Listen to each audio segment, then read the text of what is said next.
Жыл басынан облыста 2515 сәби дүние есігін ашты. Егіз туған аналардың саны 38, үшем туған бір ана тіркелген.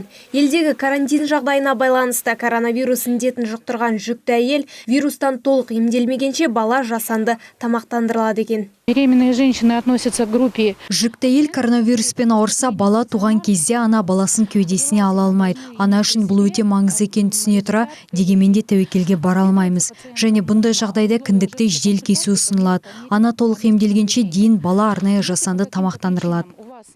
Перинаталдық орталықта тұмау мен жедел респираторлық вирустық инфекциясына байланысты өткен жылдың желтоқсан айында карантин басталған. Осыған байланысты болашақ ана ауруханаға келген уақытта міндетті түрде қолына COVID-19 вирусына тесттің нәтижесі болуы тиіс.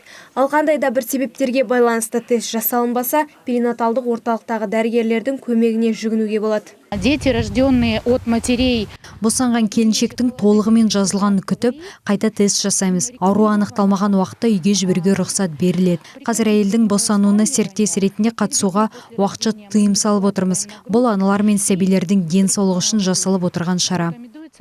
Облыстық перинаталдық орталық 2020 жылдың 10 шілдесінен бастап 25 адамға шақталған карантиндік орын, 20 адамға провизорлық стационар ашты. Білікті мамандардың арқасында 30-даса жас ана коронавирустан емделіп, сәбилермен үйлеріне қайтқан. Қазір 17 келіншек ем алып жатыр, қайтыс болғандар жоқ. Индира Ахатқызы, Қуаныш Әлтенов, Первый Северный.